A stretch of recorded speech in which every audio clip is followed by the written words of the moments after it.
Sa Salam teman-teman, selamat malam semuanya yang ada di Zoom dan juga yang ada di YouTube. Selamat malam semuanya. Pada malam ini kita akan menjelaskan apa itu teologi satanik bidat oneness oleh yang dipaparkan dan dijelaskan oleh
restorasionis.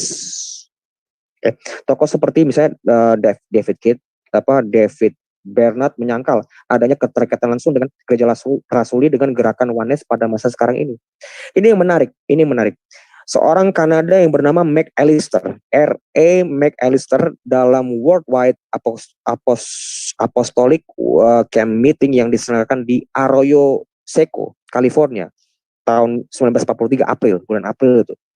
Dalam khotbahnya, ini perhatikan, baptisan rasuli diselenggarakan, aku harus tekankan, orang-orang Oneness pada umumnya nggak mengetahui ini. Aku bisa jamin, karena aku sangat akrab dengan orang-orang Oneness Pentakosta. Ya, ini aku baptisan dan dalam satu nama Yesus Kristus. Kata Bapa, Anak, ini lihat perhatiin. Kata Bapa, Anak, Roh Kudus adalah tidak pernah digunakan dalam baptisan Kristen. Ini bertentangan dengan Matius 28 ayat 19. Aku harus tunjukin. Kenapa aku sebut mereka itu iblis?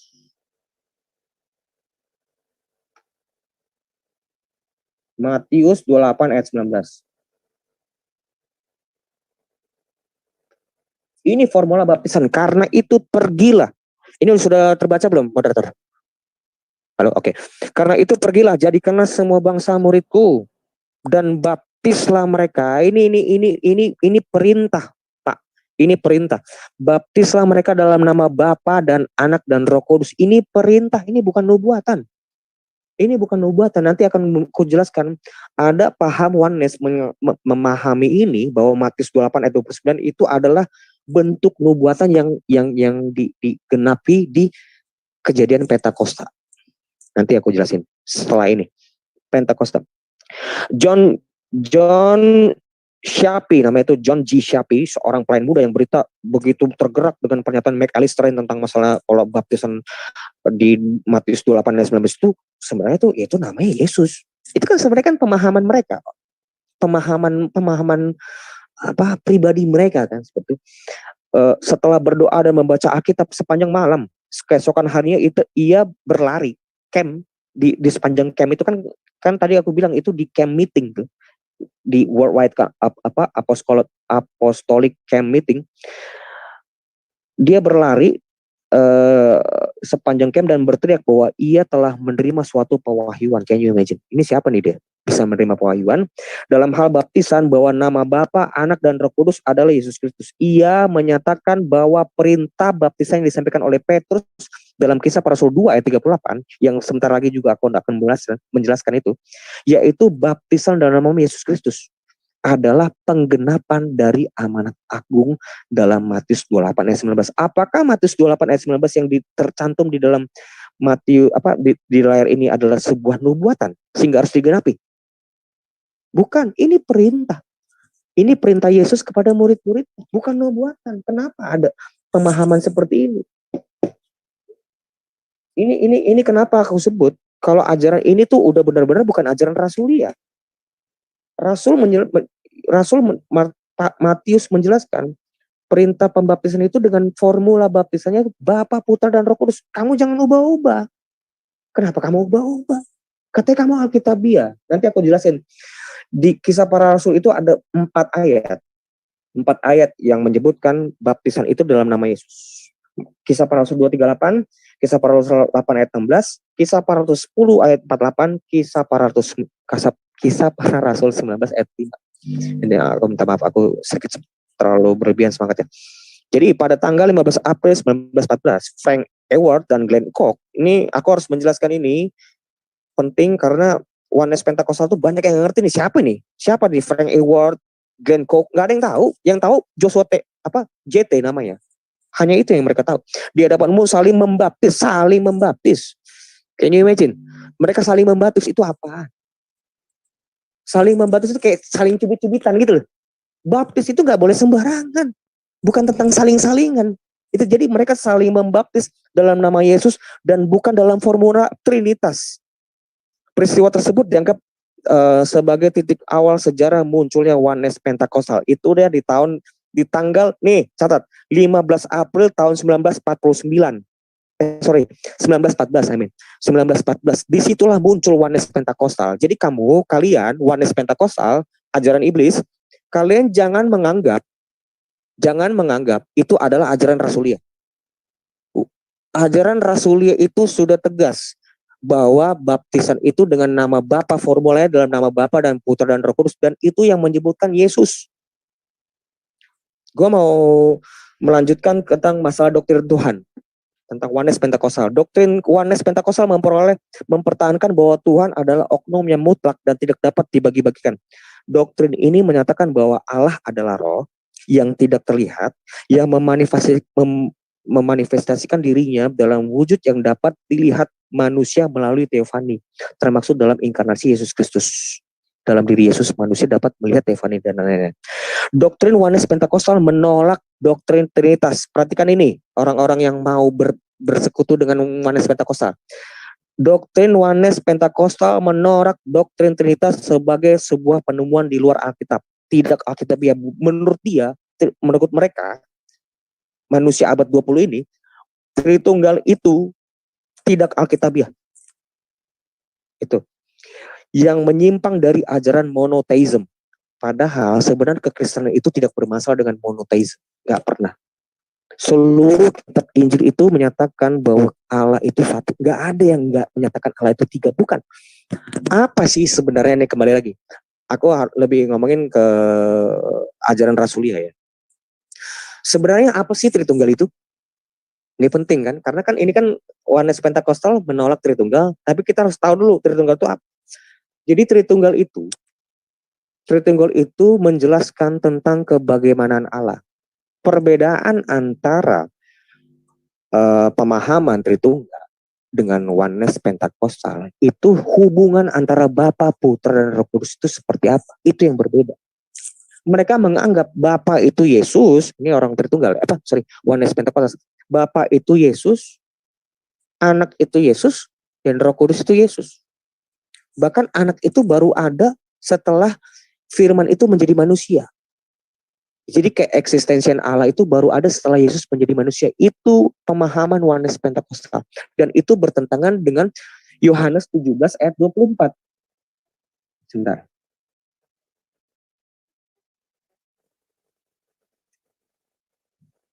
Ya Bapa, aku mau supaya dimanapun aku berada, mereka juga berada bersama-sama dengan aku.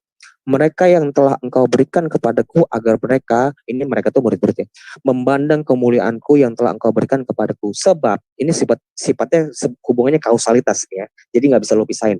Sebab engkau telah mengasihi aku, anak, sebelum dunia dijadikan. Jadi eksistensi anak itu sudah ada di dalam kekekalan bersama Bapa. Jadi pemahaman kalau anak itu baru ada di zaman manifestasi setelah firman itu menjadi manusia, itu setan. Itu cuma setan yang ngajarin disebut. Anak itu bukan ciptaan. Anak itu bukan suatu bukan seperti ajaran Arius di mana ada masa di mana Allah ada, Allah ada, firman belum ada. Itu kan ajaran Arius. Dan itu ditentang Athanasius di Konsili 325. Yang orang-orang awam di sebelah menyatakan bahwa itu pengangkatan Yesus sebagai Tuhan. Wah, itu salah. Bukan, konteksnya bukan seperti itu. Konteksnya waktu itu menjelaskan tentang hubungan Allah dan firman itu seperti apa. Firman itu dianggap bahwa Arius itu adalah ciptaan. Seperti itu. Oneness Pentakostal menurut ini aku mau sekarang masuk ke dalam ajaran ortodoksia ya. Secara ortodoksia, Oneness Pentakostal itu muncul baru bukan Oneness Pentakostal. Itu ajaran yang sama, serupa dengan ajaran namanya Praxeas.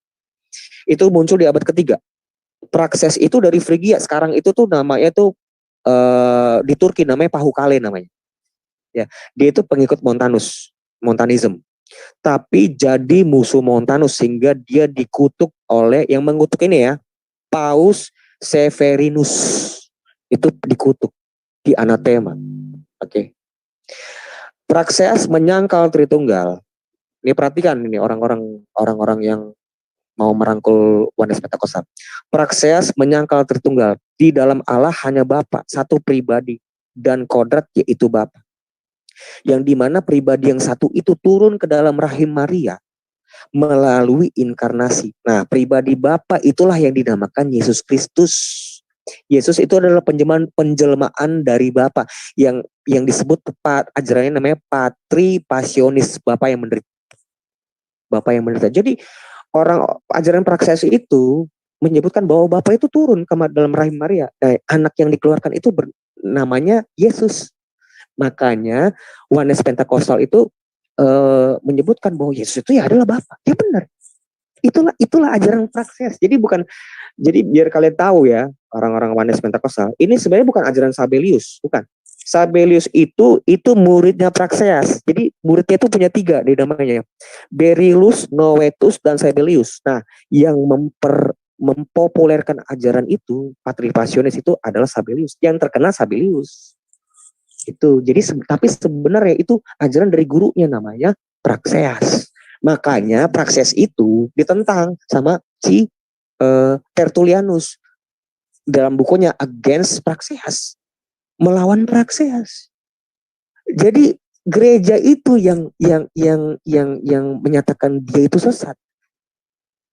Misalnya ada orang di luar menyatakan, loh siapa gereja? Siapa bapak gereja? Loh, emang siapa?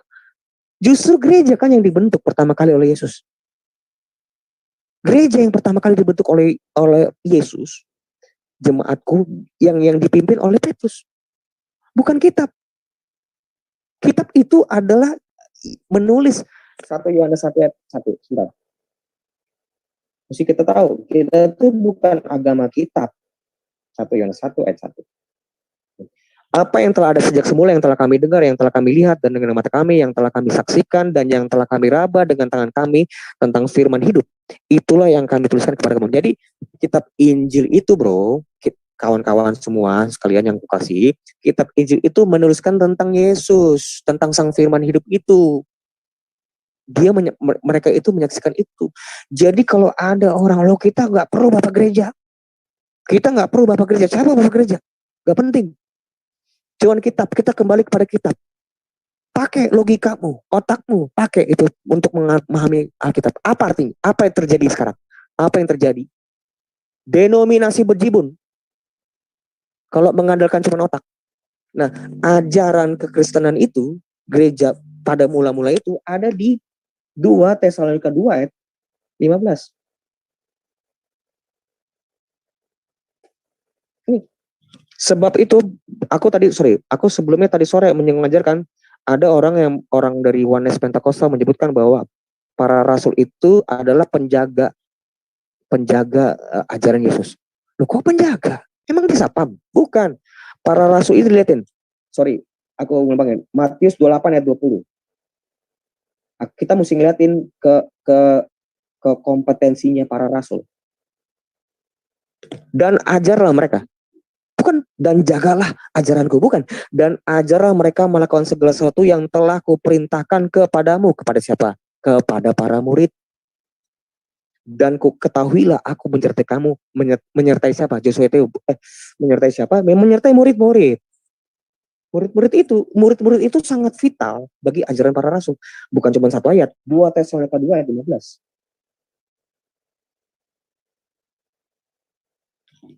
Sebab itu berdirilah teguh dan berpeganglah pada ajaran-ajaran yang kamu terima dari kami. Kami itu siapa? Para rasul. Para rasul ini masih hidup semua itu. Baik secara lisan maupun secara tertulis. Lisan juga ada, bukan cuma kitab. Kekristenan abad mula-mula itu bukan hidup dengan kitab, bukan. Itu nanti akan menarik untuk dibahas dengan teologi nepsis dan skolastik. Itu menarik sekali. Tapi itu kekristenan waktu dulu pada abad memula, mereka nggak mengenal kitab. Misalnya Paulus, apakah Paulus membaca kitab Yohanes? Enggak. Nah, jadi kalau Yohanes Pentakostal ini, nah kembali kepada topik ya, Yohanes Pentakostal itu mengklaim dirinya, self-proclaim bahwa dia sangat Alkitab. Padahal sebenarnya ajaran para rasul itu bukan dari zaman Tertullianus. Aku berani bilang Tritunggal itu bukan dari zaman Tertullianus. Tertullianus itu hanya memformulakan istilah itu. Itu kaitannya untuk apa? Untuk Tertullianus itu apa namanya, dia dari barat gitu. Dia itu untuk menjawab apa filsuf Yunani pada saat itu. Itu. Dan itu nggak ada pertentangan di gereja timur, nggak ada. Iya, Theophilus itu ada, itu menjelaskan makna triados. Lebih lengkapnya itu aku udah ada videonya. Aku sudah menjelaskan makna Tritunggal itu bukan jauh sebelum Tertullianus, jauh sekali itu. Tritunggal itu jauh sebelum itu. Bahkan di apa namanya, di surat Yakobus itu apa ya?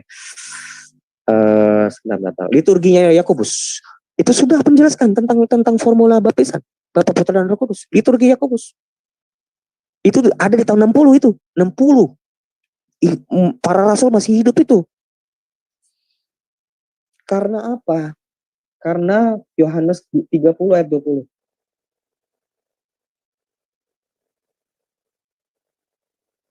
Apa sih? Sorry, maaf, amin. Yohanes 20 ayat 30. Memang masih banyak tanda lain yang dibuat Yesus di depan mata murid-muridnya yang tidak tercatat dalam kitab ini. Enggak semuanya dicatat di dalam kitab, enggak semuanya. Bagaimana cara membaptis enggak ditulis. Tapi tentang masalah baptisan dalam nama Bapa, Putra dan Roh Kudus udah ditulis di tahun 60 di liturgi Yakobus. Di kitab Didache juga ada di tahun 50 sampai 100 itu ditulis secara turun temurun itu.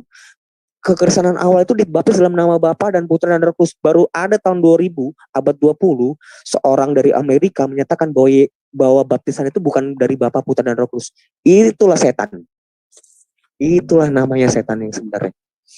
Memang namanya setan itu nggak pernah namanya berperilaku seperti orang yang apa namanya salah gitu.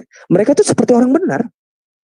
Namanya racun gimana sih? Racun itu kan nggak kelihatan. Nasi diracunin, racunnya nggak kelihatan kan? Yang kelihatan nasinya enak, dimakan, mati. Nah itulah setan. Mereka kelihatannya baik, halus, santun, ngomongnya indah. Tapi itu bukan ajaran yang dibawa rasul. Dari doa Ignatius, dari doanya Tertullian, Irenaeus. Sebelum mati itu dia tuh berdoa dalam nama Bapa, Putra dan Roh Kudus. Polikarpus, you name it, semua itu ngomong Bapa, Putra dan Roh Kudus. Tapi memang itu nggak tertulis semuanya di dalam kitab Injil. Makanya disuruh berpegang, teguhlah kepada ajaran yang kami berikan kepadamu, baik secara lisan maupun tulisan. Seperti itu. Jadi kesimpulannya, Oneness Pentakostal memang adalah ajaran ingusan yang baru ada di abad 20 di tahun 1913. Memang itu. Dan mereka mempopulerkan itu sekarang. Jadi aku kalau boleh pinjam istilah dari Romo Daniel, itu adalah ajaran sampah yang sudah dibuang sama gereja di abad-abad mula-mula. Tapi digunakan kembali oleh orang Amerika di tahun 1913 dan dikemas dalam piringan emas. Dan sekarang dinikmati oleh kita nih sekarang. Nah, inilah aku mau kita mengajak bersama-sama. Kita harus tegas. Kekristenan itu identity itu penting. Ada namanya orang PZ namanya itu PZ. Dia menjelaskan bagaimana cara mempersatukan Oneness, Tritunggal, Sabelius, Montanus, Saksi Yehova untuk menjadi satu, yaitu kasih. Kasih apa? Kasihan. Bukan seperti itu cara. Kembali kepada ajaran Rasul. Karena yang mengenal Yesus itu cuma Rasul. Cuman Rasul, bukan kamu, bukan yang lain-lain, bukan Habibi, bukan yang lain. Cuman Rasul yang mengenal. Bahkan Rasul itu ditanya, menurutmu siapa laku? Mereka pun masih ditanya. Padahal udah hidup mandi bareng, makan bareng. Jadi seperti itu. Ajaran Rasuliah itu sangat sentral. Kembalilah. Kalau kita hanya mengandalkan otak dengan kitab, ya sekarang terjadi.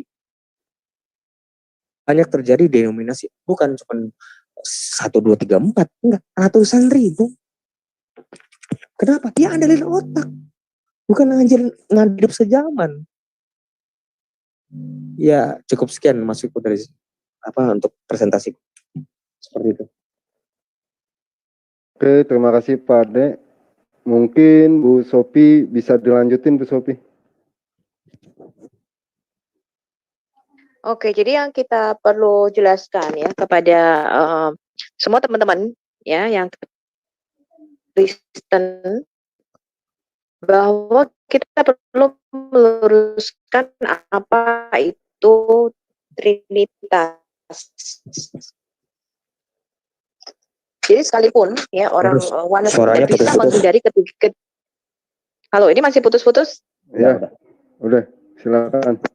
Ya, jadi kalau kita melihat ya, apapun yang aliran kekristenan yang dianut mereka, mau dikatakan oneness lah atau apapun, mereka tidak bisa mengingkari yang namanya eksistensi Bapa, Anak, dan Roh Kudus. Benar apa enggak?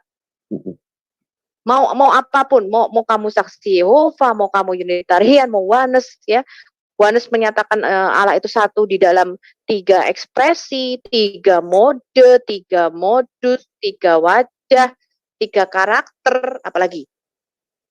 Apapun itu, tetap tidak bisa menghindari teks-teks Alkitab kita, ya kan? Mereka tetap tidak bisa menghindari eksistensi Bapa, Anak, dan Roh Kudus. Itu nggak bisa terhindarkan. Walaupun mereka menyatakan itu satu Allah dengan 3 muka, malah ini jadi 3 muka. Gimana? Ya kan? Atau satu Allah dengan 3 ekspresi. Satu Allah dengan 3 modus. Apapun modusnya itu, tetap modusnya Bapa, Anak, dan Roh Kudus. Nah, ini yang harus kita pahami bersama, teman-teman. Alkitab ketika kita berbicara, kita makhluk dalam dimensi yang lebih rendah dibandingkan Tuhan. Tentu saja kita akan kesulitan mendeskripsikan seperti apa Tuhan itu. Sama sebagai contohnya, saya sudah pernah memberikan satu ilustrasi. Kalau bentuk kubus, ya, kubus 3 dimensi, dia masuk ke dalam ruang 2 dimensi. Orang-orang di 2 dimensi itu nggak bisa melihat kubus, mereka nggak tahu bentuknya kubus itu kayak apa. Mereka hanya bisa melihat satu kotak, ya kan? Atau mereka bisa melihat satu kotak yang makin lama makin kecil, makin besar, ya kan? Tapi mereka tidak bisa melihat secara keseluruhan kubus itu, membayangkan kubus itu bentuknya seperti apa tuh mereka tidak. Mereka sangat kesulitan. Kenapa? Karena mereka cuma taunya panjang dan lebar, dimensinya sangat terbatas. Ya, jadi saya sangat setuju kalau kita bisa menggambarkan Allah secara tepat, nggak mungkin teman-teman Allah itu dimasukkan ke dalam otak kita, ya kan? Tetapi yang paling penting adalah ya pengenalan akan Tuhan. Itu pernah nggak kita secara pribadi mengenal siapa Tuhan kita? Bukan dengan perumusan, definisi, segala macam. Kamu mau mendefinisikan Tuhan seperti apa kalau kamu tidak pernah mengalami Tuhan itu sama aja kok. Ya, jadi paham apapun, ya yang pertama saya mau tegaskan, mau itu oneness Pentakosta, mau saksi Yehova, Unitarian sekalipun, apapun itu tidak bisa terhindarkan dari ayat-ayat Alkitab yang menyatakan bahwa ada 3 eksistensi, yaitu Bapa yang di surga, ya jadi Allah kita itu adalah Allah yang di langit, yang mengatasi segala langit, yang disebut Bapa. Allah yang bersama kita yang disebut Immanuel, yaitu Sang Firman-Nya. Dan Allah yang di dalam kita, yaitu Roh-Nya. Itu nggak terhindarkan. Itu Allah kita, berada di mana-mana. Jadi di dalam teologi Alkitab, ya, Allah kita itu adalah Allah yang di langit di atas, Allah yang bersama dengan kita, dan Allah yang di dalam kita. God with us dan God in us. Nggak terhindarkan itu. Cuma bagaimana kita bisa merekonstruksi atau mensinkronkan ayat-ayat ini. Dan jangan dikatakan mudah bagi orang Yahudi sendiri, ayat-ayat dualisme yang mereka kenal sebagai the two powers in heaven atau 2 kekuatan di surga itu ada. Nggak bisa terhindarkan. Nanti kalau kita membaca itu akan lebih menarik lagi kalau kita baca Trinity in the Old Testament. Yang kedua, yang saya mau tegaskan, Trinitas itu bukanlah keberapaan jumlah Allah. Kita tidak pernah menghitung Allah, karena Allah itu bisa menjadi apapun dan bisa menjadi berapapun. Allah itu nggak terbatas. Roh itu tidak bisa, dimensi roh itu tidak bisa ditimbang, tidak bisa dihitung. Ya. Apalagi apa tuh? Ya, tidak bisa ditimbang, tidak bisa dihitung. Persamaan matematika itu tidak bisa dikenakan di dalam dimensi roh. Nggak bisa. Yang namanya persamaan matematika itu tidak bisa dikenakan di dalam dimensi roh. Contoh gampangnya aja, kalau kita nimbang badan, tubuh kita ini punya massa, karena tubuh kita ini fisik, dimensi fisik. Tapi kalau rohmu itu nggak bisa timbang, nggak ada beratnya. Saya sudah berkali-kali menyatakan hal ini. Allah itu adalah roh, nggak bisa dihitung. Yang dimaksud di dalam Alkitab itu mau menyatakan bahwa Dia adalah satu-satunya, the only one, satu-satunya Allah yang sejati, satu-satunya Allah yang benar itu Dia. Jadi kalau ada orang yang menyatakan Dia dibatasi dengan nama, Dia dibatasi dengan ruang, ya Tuhan nggak bisa masuk ke dalam dunia dimensi fisik, itu bukan Tuhan namanya. Tuhan itu ya disebut maha kuasa karena Dia bisa menjadi apapun yang Dia mau. Bisa menjadi berapapun yang Dia mau. Nggak terbatas dengan ruang dan waktu. Itu namanya baru Tuhan yang sejati, Tuhan yang maha kuasa. Nah sekarang kalau bagaimana kita menjelaskan hubungan ini dengan oneness Pentakostal. Mungkin saya mau interaktif dengan AD. Are you there? Okay, yes. I'm here. Nah, sekarang kita mau lihat klaim-klaimnya oneness Pentakostal yang selalu dijadikan dalih bagi mereka nih. Menurut Ade bagaimana? Selalu dalihnya di kitab Yohanes. Yesus berkata kan, inilah namamu yang kau berikan kepadaku. Ya kan? Kemudian dengan simpel, orang oneness Pentakostal selalu mengatakan, lu berarti nama Bapa adalah Yesus. Nah, tahu nggak, Dek, ini adalah dalih mereka. Nggak sesimpel itu kalau kita belajar Alkitab, teman-teman. Kalau kita belajar itu harus sampai kejadian, dari kejadian sampai Wahyu, harus ada, istilahnya kalau ada benang itu ada jalinan benangnya. Betul ya, Dek ya? Betul. Alkitab itu nggak bisa saling bertentangan. Nggak boleh saling bertentangan ayat Alkitab ini. Jadi nggak bisa, ketika Yesus berkata, inilah namamu yang kau berikan kepadaku, tiba-tiba, berarti kita mengambil kesimpulan nama Bapa adalah Yesus. Lah, wong Yesus itu nama pemain sepak bola kok. Benar nggak, deh? Betul. Bapak kita sama dengan nama pemain sepak bola, ya nggak bisa dong. Nama Yeshua atau Yesus itu sudah ada. Hambanya Musa itu namanya Yeshua, namanya Yesus juga. Betul nggak, deh? Betul. Jadi gini, aku kalau boleh tambahin ya gini. Yeshua itu, Yehosua, itu dalam bahasa Ibrani itu kan artinya kan Yahweh yang menyelamatkan. Artinya seperti itu secara apa sih namanya, atau etimologi seperti itu. Yehosua itu tuh artinya Yahweh yang menyelamatkan. Kalaupun Yesus itu ngomong namamu yang telah diberikan kepadaku, bukan berarti namanya Bapa itu Yesus. Itu bukan pemahaman cara berpikir orang Ibrani. Aku lupa nih ya, aku jujur, aku lupa nih, tapi ada ayat yang menarik yang pernah dikutip sama Bung Deki. Itu kalau nggak salah di kitab 2 Samuel berapa itu ayat 45 atau berapa itu, gue lupa tuh ya, aku lupa. Di situ disebutkan Musa juga bernama Yahweh. Mungkin ada yang bisa bantu tuh, aku lupa deh, mungkin dari saudara Edwin. Musa itu disebut Elohim. Nah, ya begitu, maksudku gini, kalau orang-orang Ibrani, maksudnya kalaupun disebutnya adalah dia telah memberikan namaku, itu maksudnya tuh dalam proses karya keselamatannya itu memang diserahkan kepada anak. Makanya itu gini. Jadi pada waktu bangsa Israel keluar dari tanah Mesir mau menuju ke tanah Kanaan, kan dipimpin oleh Malak Yahweh, ya kan? Nah, Tuhan berkata begini, jangan kamu mendurhaka kepada Malak Yahweh ini, sebab namaku ada pada dia. Mudah ya. Ketika Tuhan ngomong namaku ada pada Malak Yahweh itu, pada utusanku ini, bukan berarti nama utusannya itu sama dengan nama Bapa. Tidak sesimpel itu. Nama itu bukan soal huruf. Tahu ya, bukan huruf A, D, E, enggak sesimpel itu. Nama itu artinya segala otoritas, segala kuasa itu ada di situ.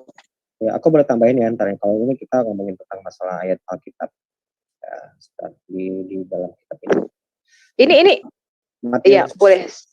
Cuman ini aku mau kasih komentar begini teman, Ade.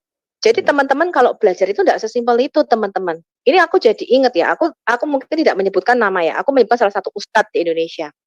Dia mengatakan demikian. Kamu tahu nggak? Yang disembah disembah nabi-nabi itu adalah Allah SWT. Cara membuktikannya gimana coba? Dia pakai Google Translate.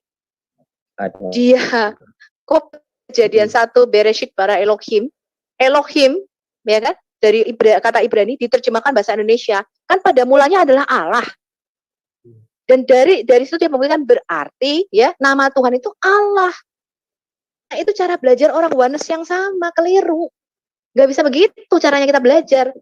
Dengan Google Translate kita harus melihat, oh ternyata nama Allah ini dikenakan juga untuk setan-setan, dikenakan juga untuk anak-anak atau malaikat. Itu kita harus melihat seluruh di mana saja kata itu berada, kita compare. Karena Alkitab itu tidak meninggalkan yang namanya buku kamus. Jadi untuk tahu apa yang benar bisa dengan cara Google Translate terus kamu mengambil kesimpulan. Tidak bisa begitu caranya belajar. Ini lebih mengkerucut ya tentang nama Yesus. Ini harus ditegaskan di Matius 1 ayat 21. Ia akan melahirkan anak laki-laki dan engkau akan menamakan dia Yesus.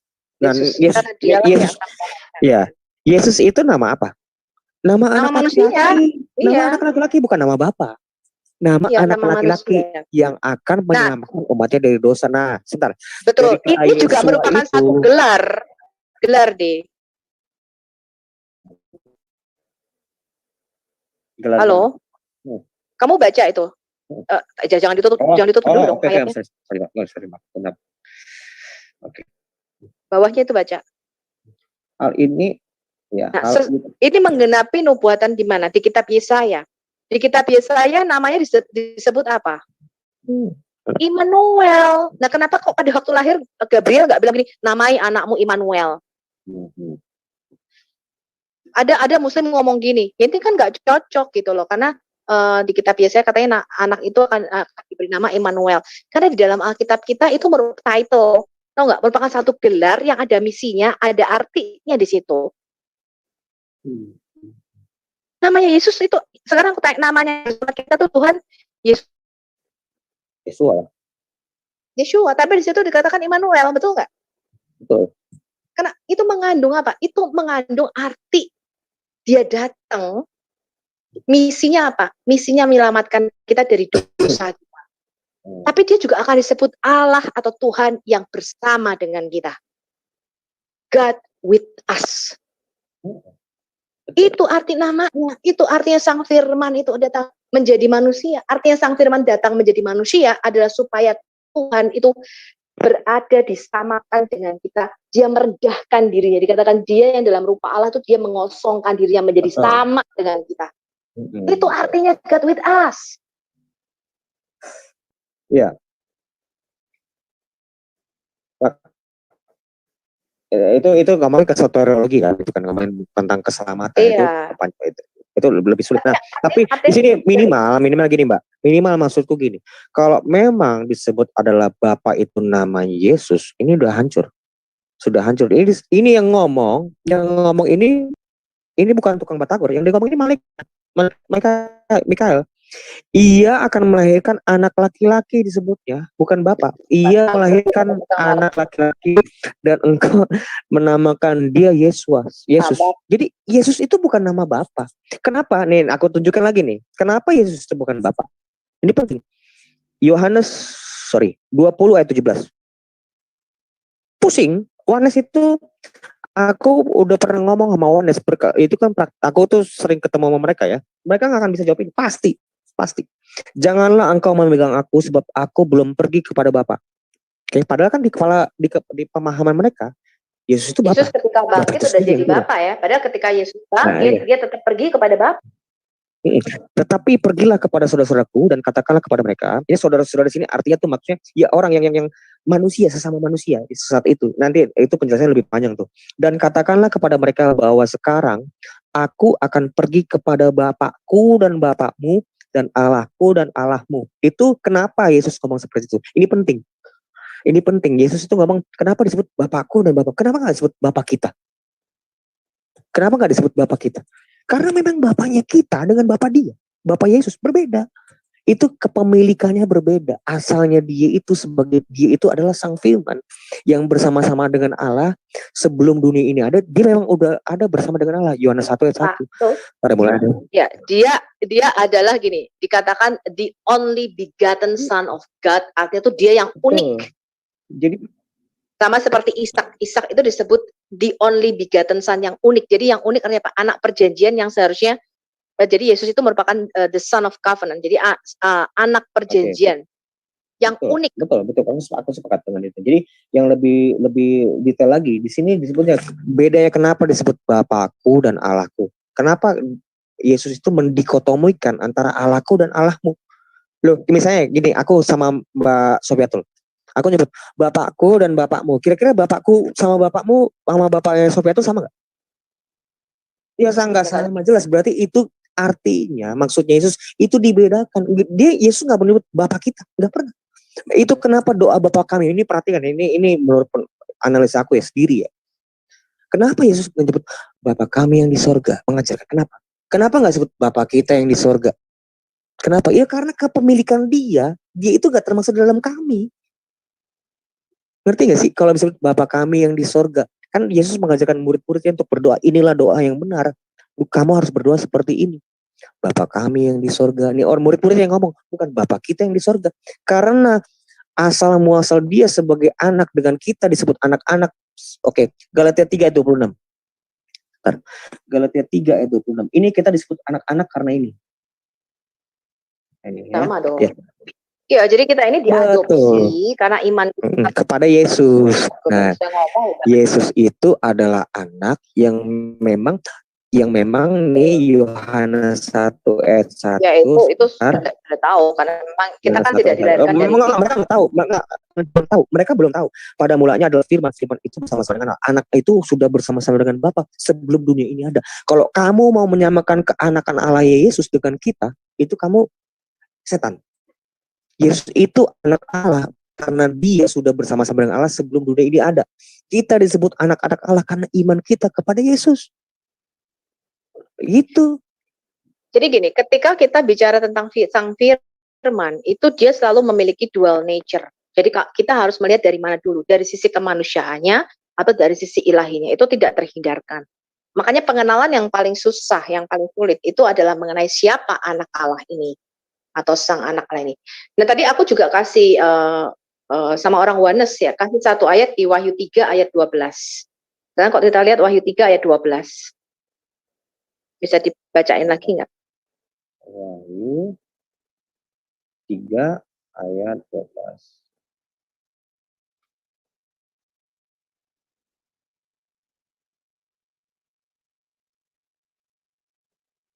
Ayat 12. Oke. Coba deh apa orang siapa deh? Ini siapa yang ngomong? Ini siapa yang ngomong bicara? Yesus ya yang ngomong. Oke. Apa perkataan Yesus? Siapa menang, ia akan kujadikan soko guru di dalam bait suci Allahku. Dan ia tidak akan keluar lagi dari situ. Dan padanya akan kutuliskan nama Allahku, nama kota Allahku, yaitu Yerusalem baru, yang turun dari surga dari Allahku dan namaku yang baru. Okay. Nah, berarti pada waktu kedatangan yang kedua nanti, namanya gak Yesus, betul gak deh? Gimana? Karena misinya dia berbeda. Misinya dia sudah bukan menyelamatkan lagi, tapi menghakimi. Betul. Nah, apakah Bapak ganti KTP? Enggak. Ya kan ganti nama kan bacaan dulu, ganti KTP dong.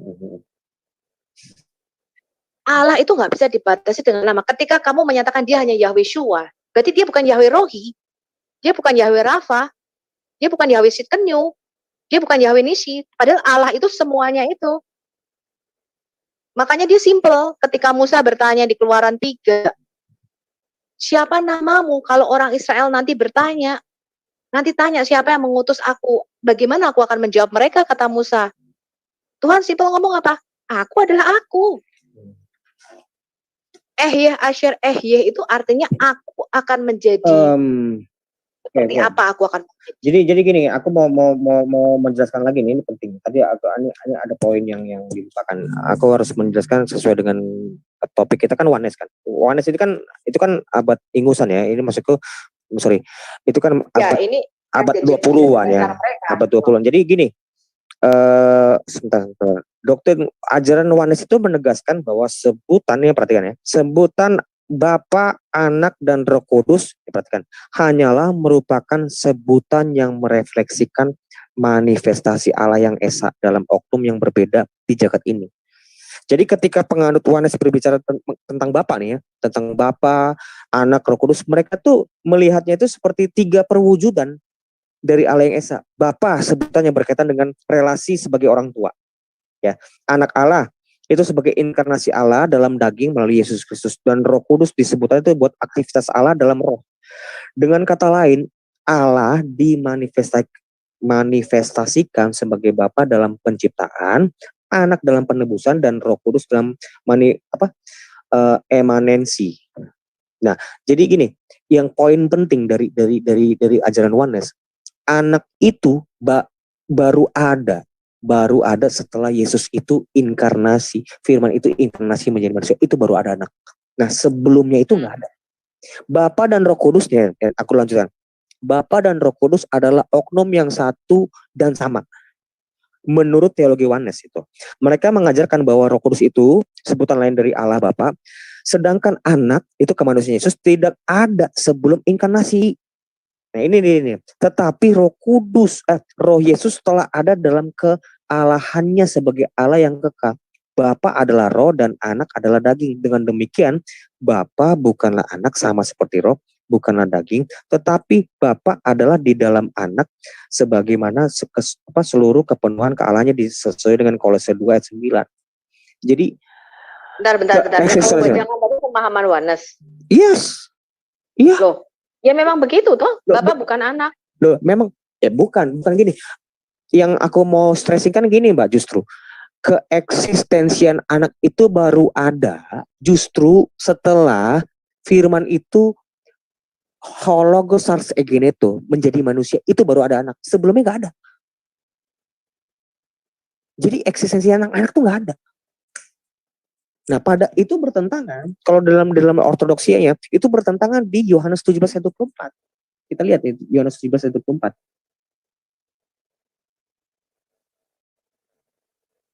Sebentar dulu ya. Yohanes 17 ayat 24. Ya ini dia. Sebab engkau telah mengasihi aku sebelum dunia dijadikan. Anak itu sudah ada sebelum dunia dijadi, itu ada. Udah saling mengasihi itu. Karena apa? Iya, keberadaannya sebagai firman. Udah jelas di Yohanes 1. Nah, ini makanya inilah ajaran iblis.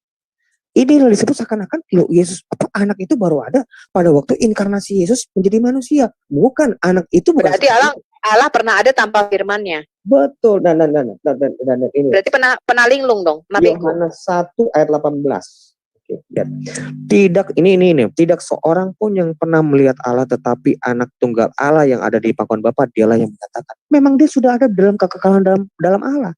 Anak itu. Ya, jadi yang selalu nggak ada keterkaitannya tentang masalah Yesus itu Firman itu menjadi manusia, ada istilah anak, nggak bisa lagi. Sekarang buka Mika 5 ayat 2.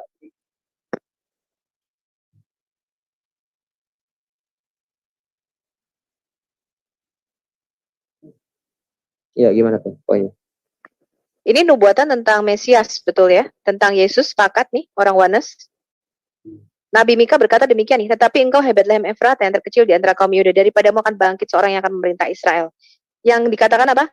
Yang eksistensinya sudah ada sejak kekal. Ini LAI terjemahannya agak kurang sedikit pas. Mungkin ada bahasa Inggrisnya. Mika 5 ayat 1. But you, Bethlehem Efrata, though you be little among the thousands of Judah, everlasting ya. Out of you shall he comes forth unto me, that is to be the ruler inside.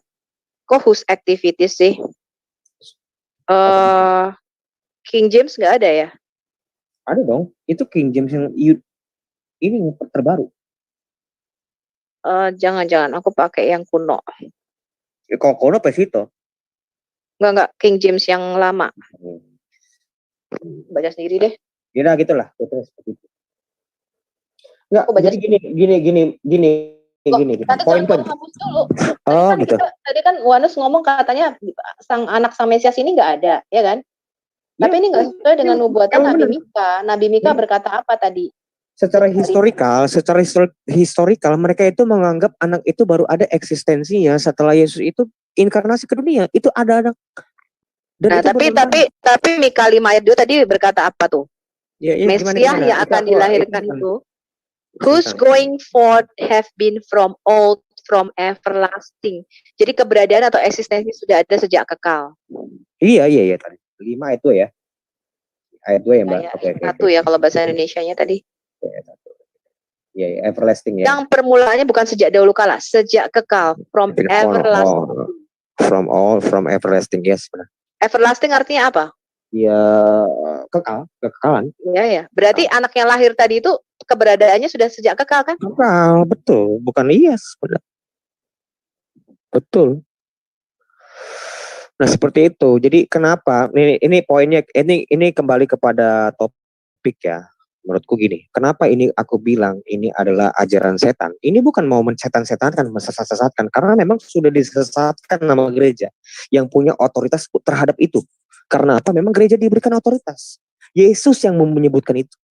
Dia mendirikan jemaatku. Orang LAI menyebutnya jemaat, tapi itu disebutnya eklesia. Eklesia itu di dalam bahasa Portugal disebutnya igreja. Kalau masuk Indonesia jadi gereja. Itu dia yang membangun gereja. Gereja itulah yang punya otoritas mengfilterkan ajaran-ajaran mana yang benar. Itu kenapa ada surat seperti yang tadi aku bilang. Itu kenapa ada surat-surat Galatia. Lu memang udah berkembang.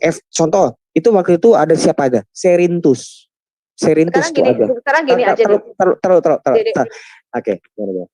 Gak usah kita ngomongin dari teks Alkitab aja di mana ada Trinitas di situ. Nah, sekarang kita ada satu lagi narasumber nih Gigi. Silakan Gigi. Kita mau coba buktikan Trinitas baik itu di dalam Perjanjian Lama ataupun di dalam Oke. Aku udah ngomong sama Cak Jur tentang masalah baptisan. Ini penting ya, karena kan sebenarnya kan tadi kan utamanya oneness itu kan mereka ada dua tuh. Kenapa mereka menolak terjadi itu oneness Pentakosta itu ada 2 poin. Satu, menolak Tritunggal, Trinitas. Mereka nggak menganggap itu. Kedua, tentang formula baptisan. Nah, formula baptisan ini itu terkait di Kisah Para Rasul 2 ayat 38. Seperti itu. Boleh mungkin Cak Jur bisa menjelaskan Kisah Para Rasul 2 ayat 38, Kisah Para Rasul 8 ayat 16, Kisah Para Rasul 10 ayat 48, Kisah Para Rasul 19 ayat 5. Ya, intinya kita mau menjelaskan Trinitas dari Alkitab.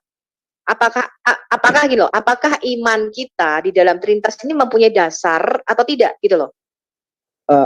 Benar, maksudku gini Mbak Sofia tuh, kan kita kan temanya kan oneness dulu nih. Ini cerita oneness. Ini kenapa sih oneness itu bagaimana sih alam pikirnya gitu loh? Kenapa sih dia menolak baptisan Bapa, Putra dan Roh Kudus? Karena mereka menerima cuman hanya baptisan itu Bapa, Putra dan Roh Kudus itu hanya Yesus. Jadi mereka itu membaptis dalam nama Yesus, cuma satu nama. Nah, itu dulu yang kita jelasin, baru kita jelaskan ke Trinitas, itu maksudku. Nah, biarkan mungkin si Cak Jur bisa menjelaskan. Cak Jur tentang formula baptisan, Cak Jur. Ya. Sebelum masuk di sebentar teman-teman.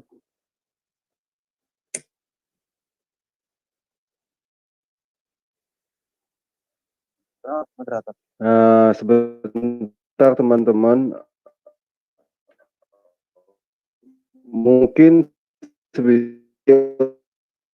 teologi oneness itu supaya kita di dalam tema-tema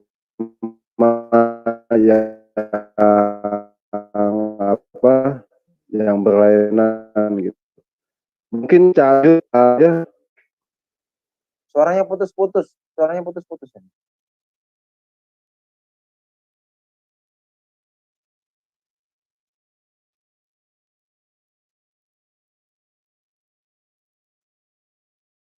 Suaranya putus-putus. Kok ngilang? Sinyalnya kayaknya.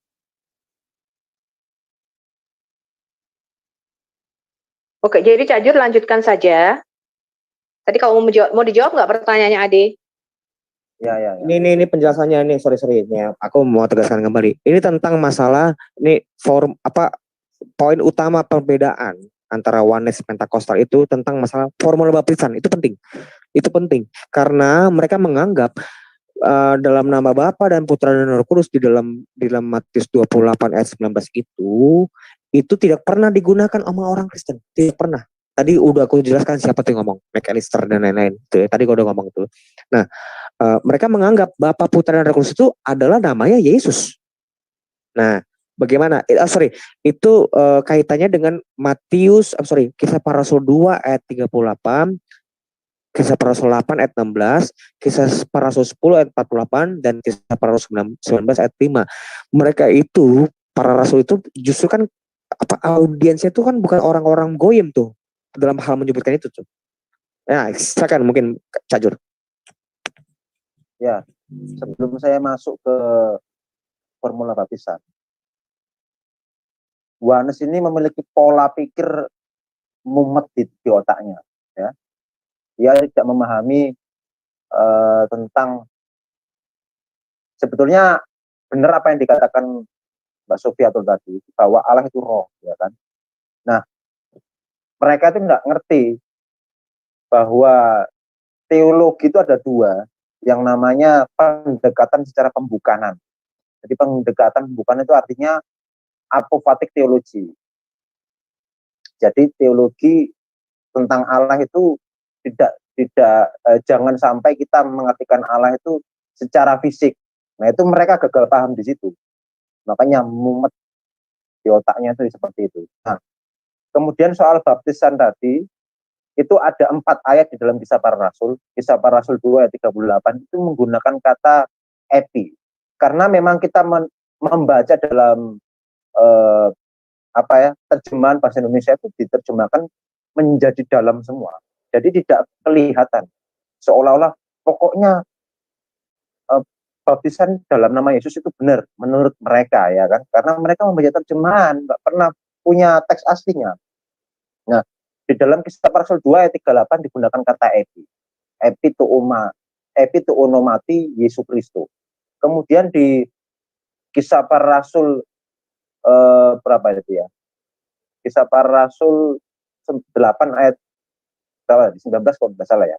Nah, itu digunakan kata eis. Kemudian di dalam Kisah Para Rasul 10 ayat 48 digunakan kata n. Berbeda lagi. Yang pertama tadi menggunakan kata epi, kemudian eis, kemudian n.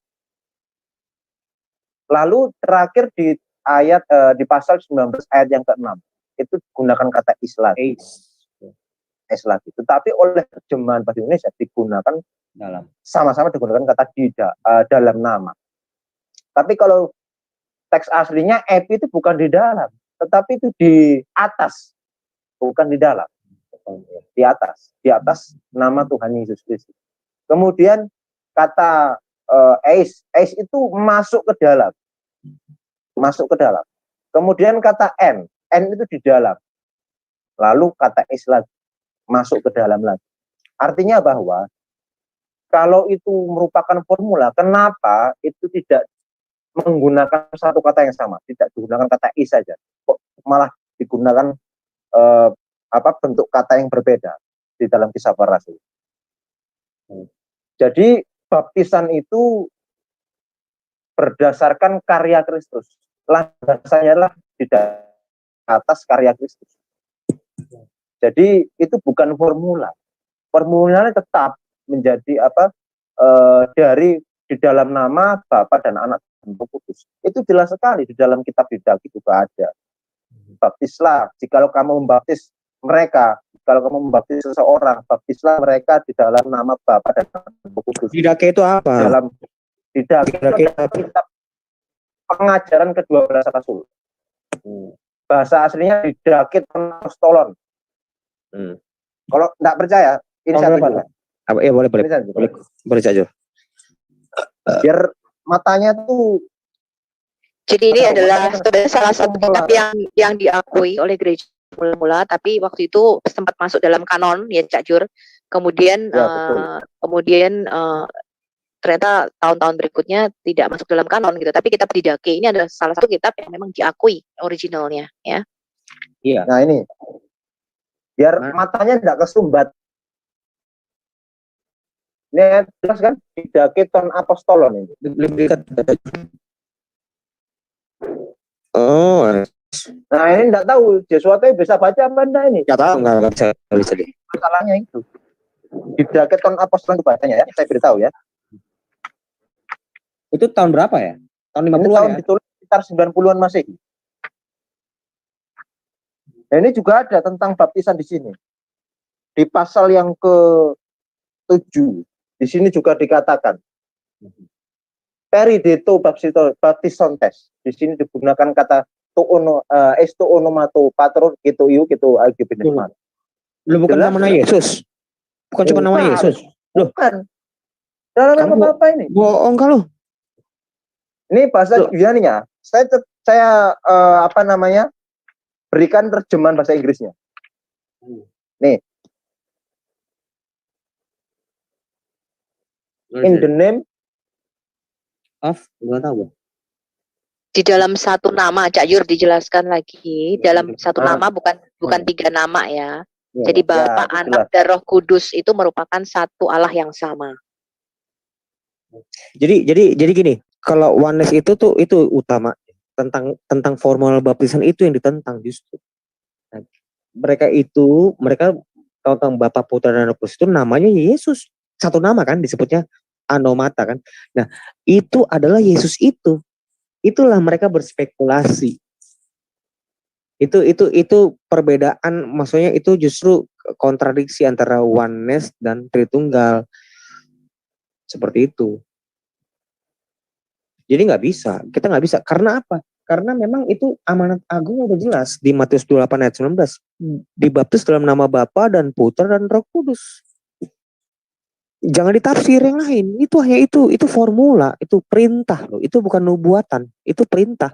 Betul, dan pembaptisan itu merupakan titik balik istilahnya perubahan hidup kita dari manusia lama kita. Jadi titik balik perdobatan kita dari dosa tadi yang seperti Cak Jur katakan betul di atas karya Yesus Kristus.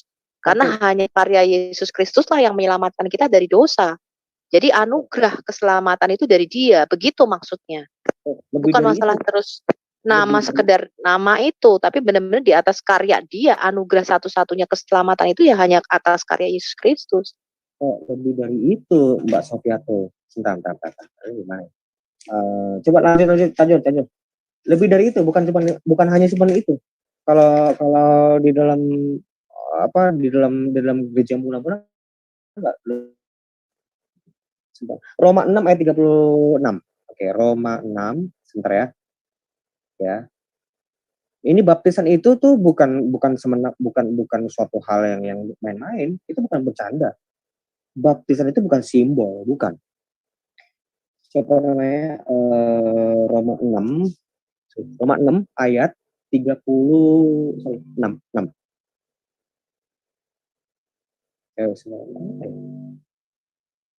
Roma 6 ayat. Nanti aku lupa. Wait guys, sebentar ya. Apa sih? Ngomong apa? Bentar, tentang masalah sebentar. Roma 6 ayat 3, sorry. Roma 6 ayat 3. Roma 6 ayat 3, sebentar ya.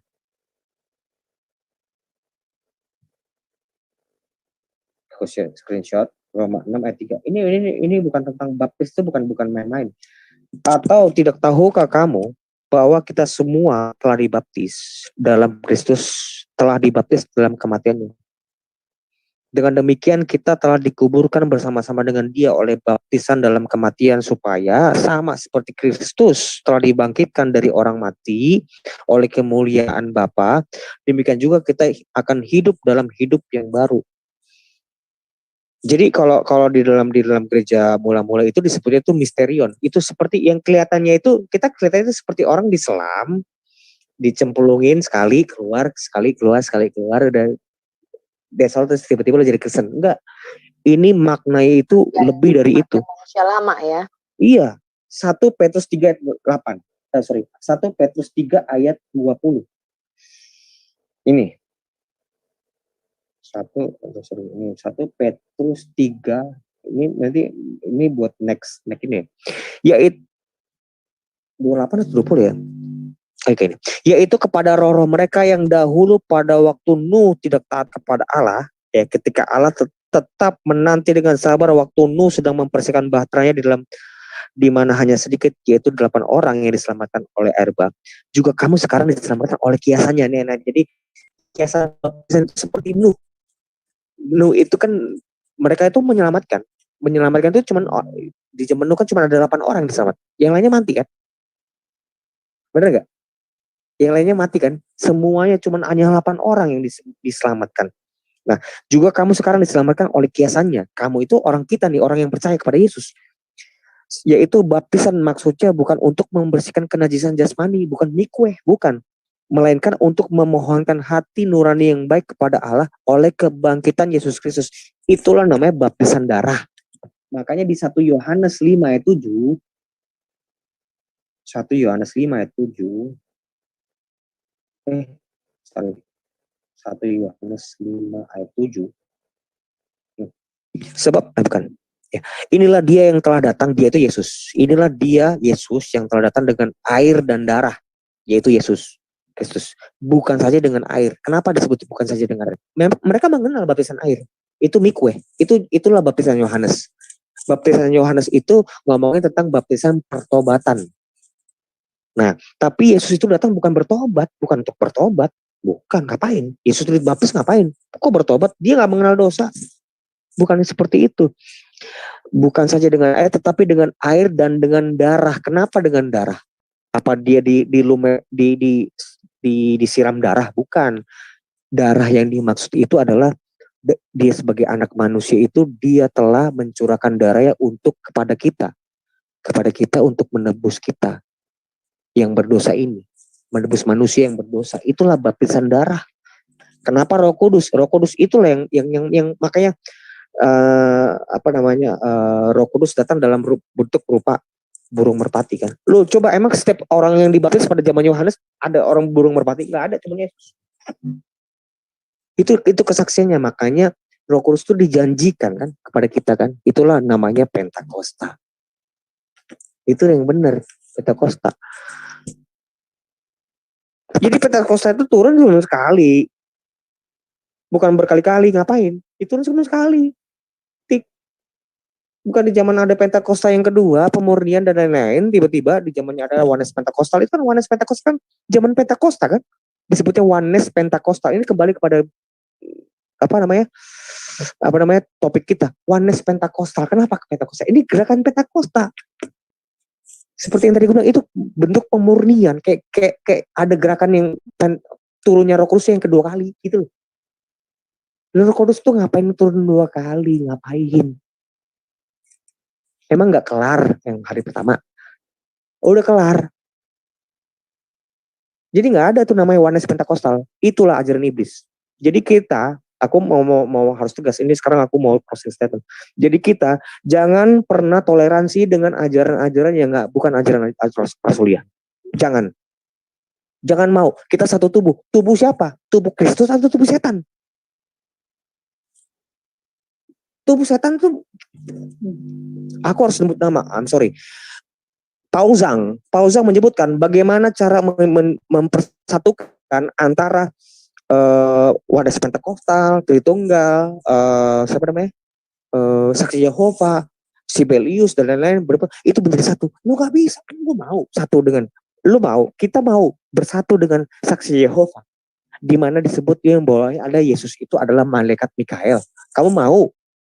Kamu mau bersatu dengan Unitarian kalau disebutnya firman Yesus itu adalah ciptaan? Kamu mau? Gue nggak mau. Itu kenapa gue kesel sama mereka. Gue nggak mau bersatu dengan setan. Gue mau bersatu dengan, aku mau kekristenan itu bersatu dengan tubuh Kristus, dengan karya kebangkitannya dia, dengan penyelamatan dia, dengan satu baptisan. Hanya itu yang dibenarkan. Gue gak mau. Kristen itu banyak bro. Kristen itu agama besar. Itu suatu movement yang besar. Yesus itu karyanya itu besar. Itu kenapa iblis itu berkarya untuk merusak kekristenan dengan cara-cara yang halus, lembut, lemah lembut. Baik, kita satu sama kok. Kita satu tubuh. Kita harus saling merangkul. Oh, nggak mau. I'm so sorry, aku nggak mau namanya bersatu dengan setan. Aku nggak mau. Nah itu, aku mau mengajak kita semua untuk berpikir cerdas, kembali kepada ajaran Rasul ya, karena Yesus ajaran Yesus itu yang memperkenalkan itu ajaran Rasul, dan itu sangat turun temurun, itu diajarkan secara paradosis Rasulia itu diturunkan. Bukan di abad 20 itu abad ingusan. Itu terlalu jauh dari kekristenan. Ya, seperti itu dariku. Kalau tentang nggak apa-apa, aku nggak masalah kok tentang masalah menganggap aku kasar atau apa. Tapi memang oneness Pentakosta itu adalah ajaran setan. Dan aku bisa menyebutkan, nggak pernah ada baptisan itu cuma nama Yesus, Bapa dan Putra dan Roh Kudus. Matius 8 ayat 19. Selain itu setan. Titik. Itu dia. Oke, Ya. terima kasih Pak Ade. Mungkin Bu Sophie bisa tambahin kembali. Ini katanya ada Apa? pertanyaan. Apakah mau dibuka pertanyaan ini dari audiens? Gimana ya? Gimana, Bro Edo? Ada pertanyaan apa? Silahkan. Oh ya, mungkin teman-teman 2-3 pertanyaan saya pikir akan bagus untuk menggali lebih dalam. Ya, gue bisa nggak, Doi? Bisa nanya nggak? Silakan bebas saja. Oh iya, bebas, kalau bebas boleh. Mungkin Cak Nur apa Bu Sophie ya? Kenapa saya mau nanya? Kenapa sih teologi pemahaman oneness begitu gampang diartikan sama pengikut-pengikut Kristen lainnya?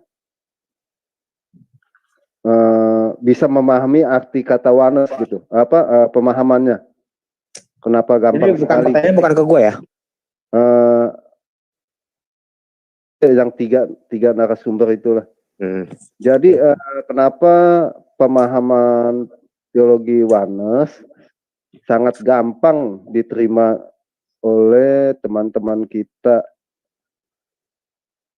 dan juga tetap eksis gitu. Ya itu aja. Ya, Ade coba dijawab dulu. Ya karena gampang, Yesus itu Tuhan, Allah. Dia itu kalau berdoa sama Allah, ya berarti Yesus itu berdoa kepada diri dia sendiri. Itu kok pola pikir mereka itu kan anggap Yesus itu Allah, tapi bukan ke masalah karya dia, penyelamatannya yang harus dia turun menjadi manusia, dan kemanusiaan itu memang benar-benar bahkan lebih rendah dari malaikat disebut. Nggak mau mengakui ini mereka itu. Kemanusiaan Yesus itu nggak mau. Orang oneness itu mengalami ya Yesus itu Allah sendiri, Bapa itu sendiri. Semudah itu. Karena aku dulu oneness Pentakostal dulu, bukan oneness. Aku menganggap ya Yesus itu berdoa pada waktu di Taman Getsemani, dia itu yang di kepala aku dengan mudahnya. Ya Tuhan itu kan Allah ya Tuhan kan. Padahal kan nggak semudah itu sebenarnya secara teologis kan. Yesus Tuhan itu Allah itu Tuhan. Yesus itu berdoa, berarti dia berdoa kepada Tuhan, padahal dia Tuhan, berarti Yesus berdoa dengan Tuhan. Seperti itu, semudah itu. Dan itu yang dia fight dengan logika dia, dengan orang-orang oneness Pentakostal bergerak dengan logika yang seanak kecil itu. Gak ada makna teologisnya, gak ada logika loh, karena dia Tuhan. Dia berdoa, lo berdoa kepada Tuhan kan, lo berarti dia berdoa pada diri sendiri.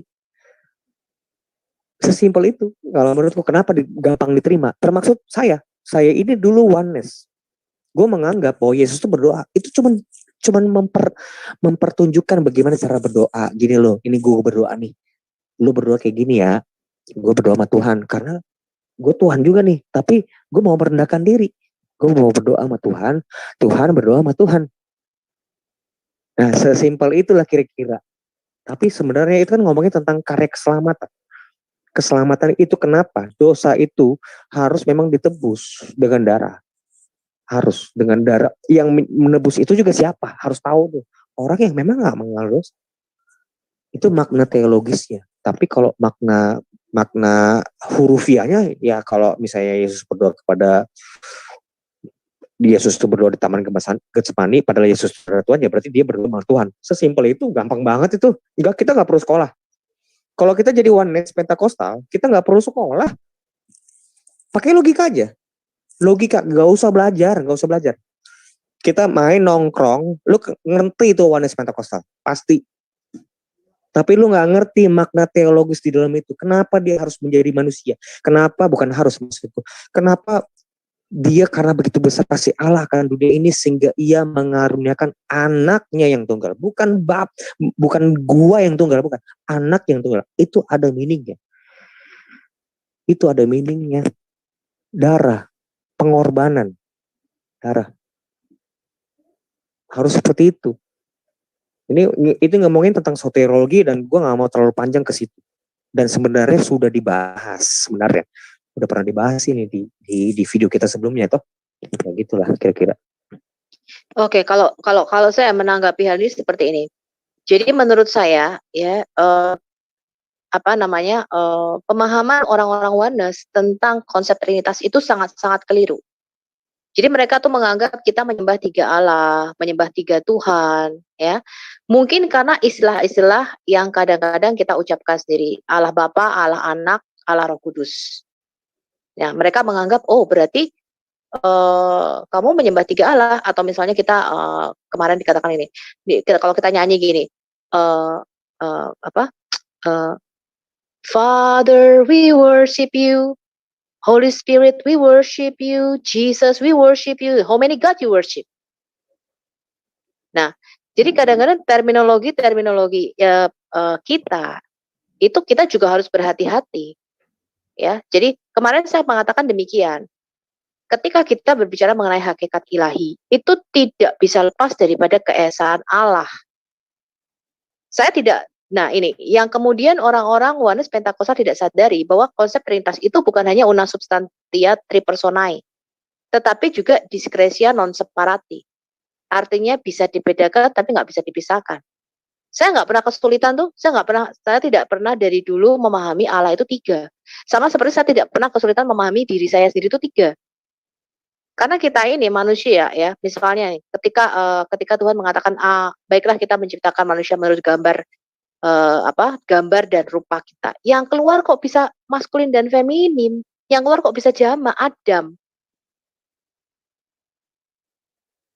Ya, dan Adam itu diberikan nefes, ya, kaim, jadi artinya kehidupan jamak.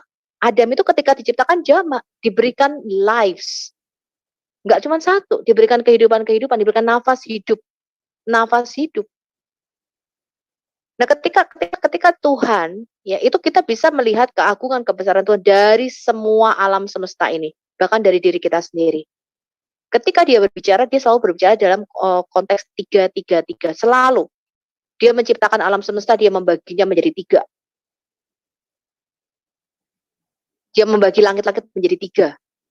Dia membagi tumbuh-tumbuhan menjadi 3. Jadi saya sempat mengatakan, kalau kita tanya kepada orang Yahudi, gematrianya angka 3 itu angka apa? Angkanya Tuhan. Coba tanya sama Yahudi itu. Angka 3 itu gematrianya apa?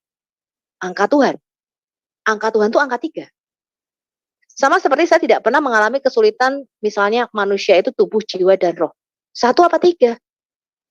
Sekarang kalau kita pisahkan antara rohmu dan tubuhmu, bisa disebut manusia nggak kira-kira? Enggak kan? Tubuh kita tanpa roh kita mayat. Ini analogi aja ya. Roh kita tanpa tubuh kita hantu dong, makhluk halus kita.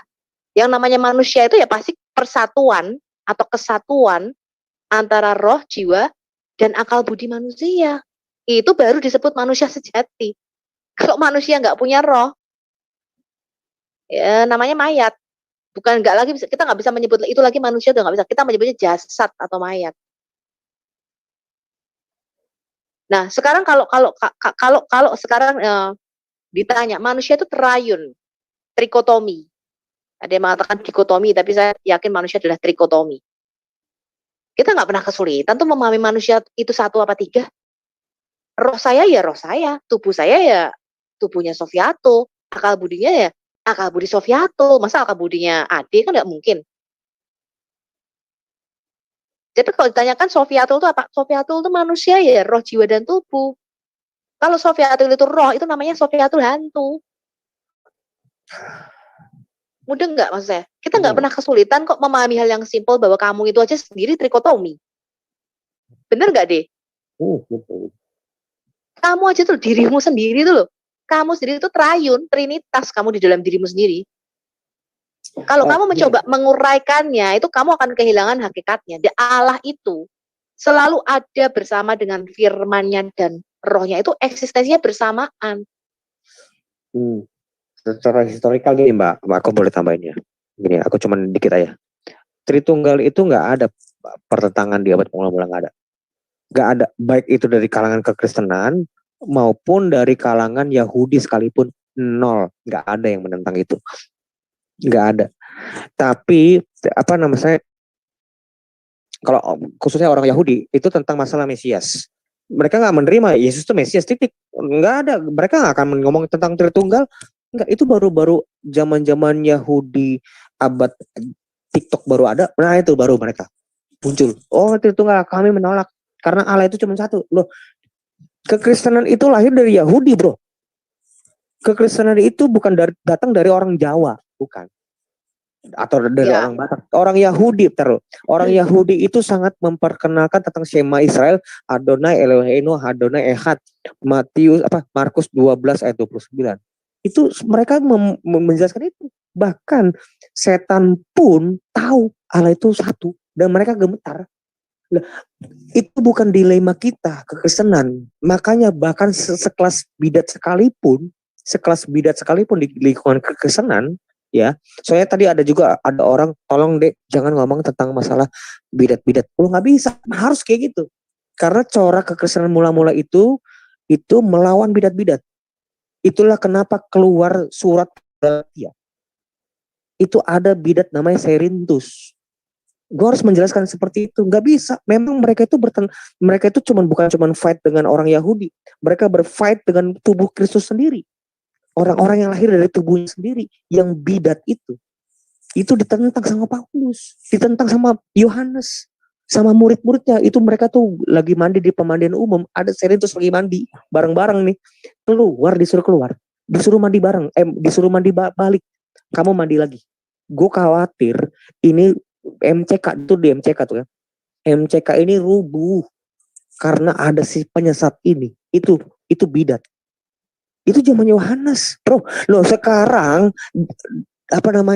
fenomena yang terjadi sekarang atas nama pendeta yang katanya orang STT, yang katanya pinter sekali ngomong kalau ya kita satu tubuh. Kamu jangan sesatin. Loh, yang menyesatin itu pertama kali itu dari gereja. Karena banyak orang yang mengaku Kristen dari golongan tubuh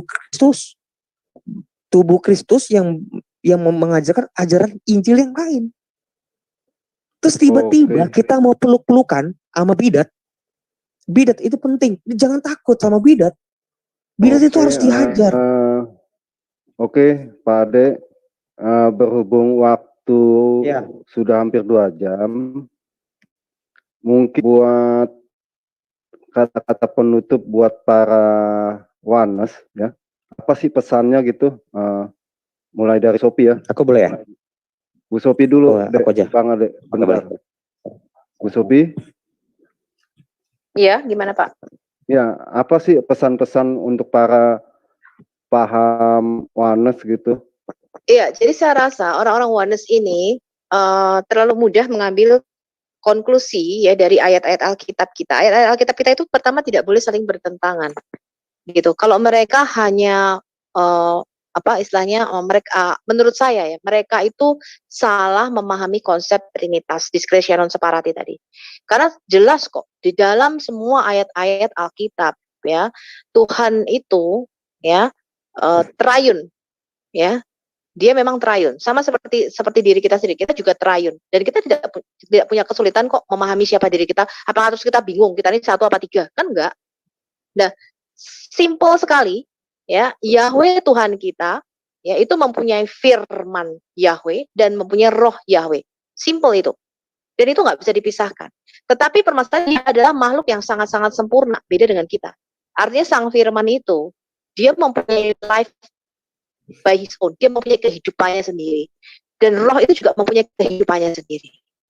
Jadi ketiga hal ini ya itu tidak bisa terpisahkan. Kalau kata-kata saya tidak bisa mewujud dalam pengertian tiba-tiba ke sana menjadi diri saya sendiri, nggak bisa. Kita makhluk yang sangat terbatas gitu.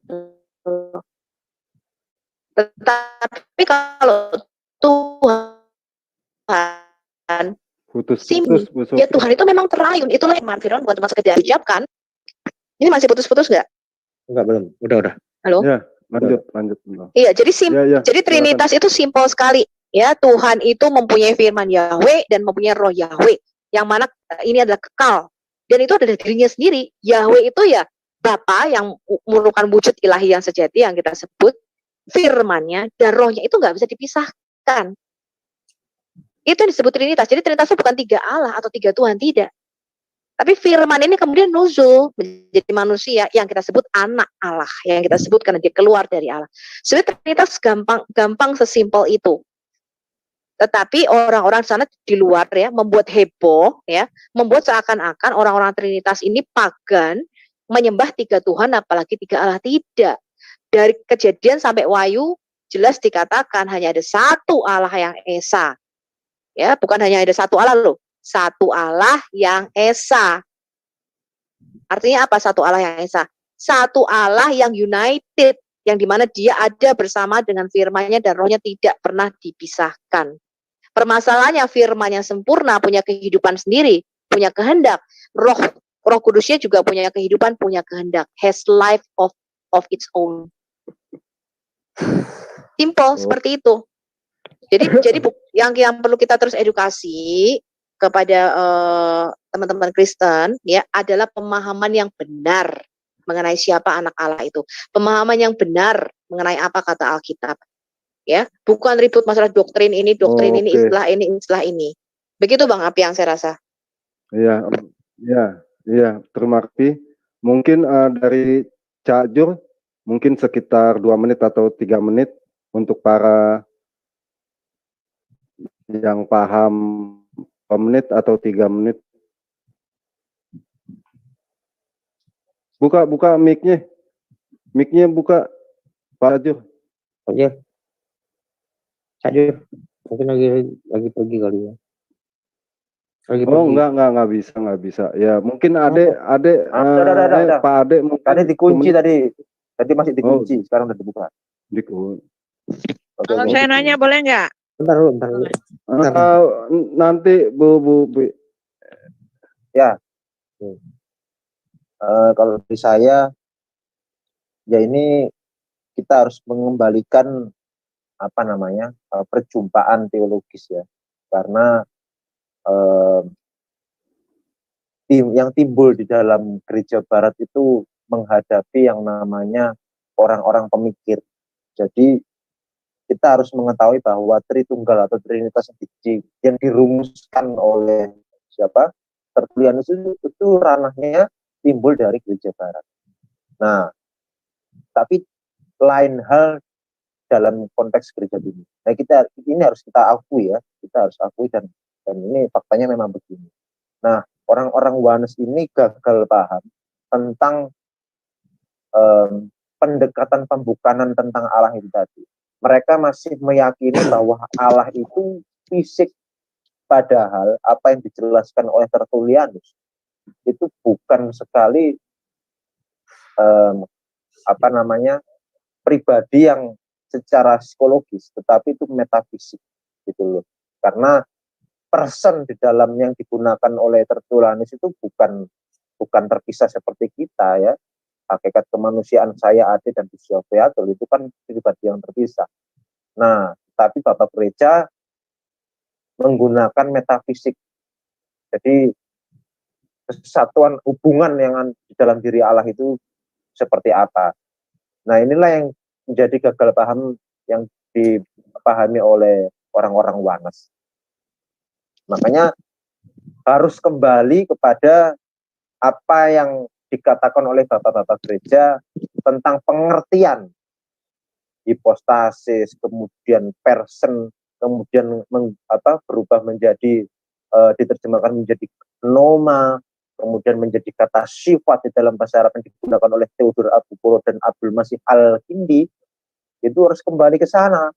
Nah, ini mereka tidak mengerti, gitu loh. Jadi berbicara tentang Allah itu memang rumit, memang ruwet ya.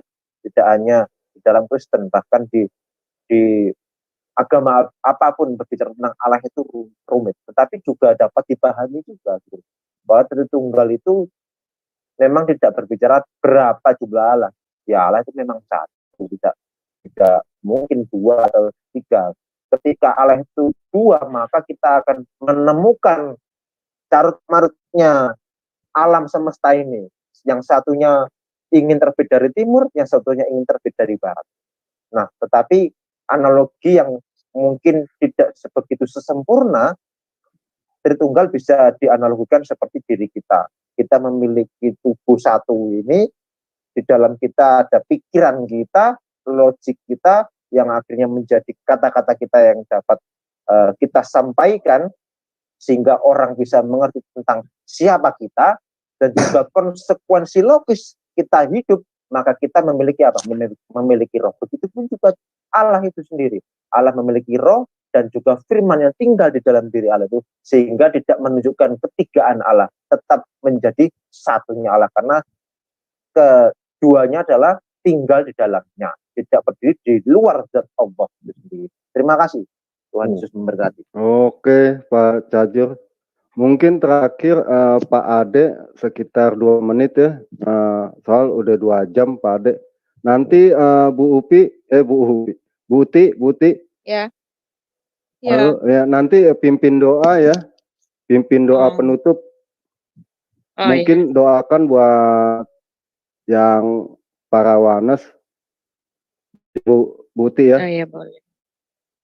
Juga sebelumnya saya terima kasih sama para YouTuber channel Apologetika, Pak R Channel, Teolog Konseptual, Al Hayat Indonesia, Uti Watimena, Piong 77, dan Pavel 88. Dan juga sebelumnya saya juga berterima kasih sama para narasumber, Pak Aderion Huta Barat, Bu Sopiatul, dan juga Pak Cajur. Ya mungkin terakhir Pak Ade bisa utarain sebelum ditutup doa oleh Bu Uti. Ya, terima kasih moderator. Poin aku secara pribadi terkait tentang masalah judul dari teologi iblis oneness. Ini bukan maksudnya mau merendahkan. Tapi kita harus kembali kepada ajaran yang diajarkan oleh Rasul ya. Itu paling penting. Karena apa? Memang secara historikal pun oneness Pentakosta baru ada di abad 20 tahun 1913. Seperti yang sudah aku presentasikan tadi. Itu orang Amerika semua. Orang Amerika semua yang jauh dari kultur Rasuliah. Jauh. Bukan mereka karena orang barat lantas itu salah, bukan, tapi memang jauh sekali. Contoh misalnya tentang baptisan, mereka mengatakan hanya cuma satu nama, yaitu Yesus. Itu kan penafsiran.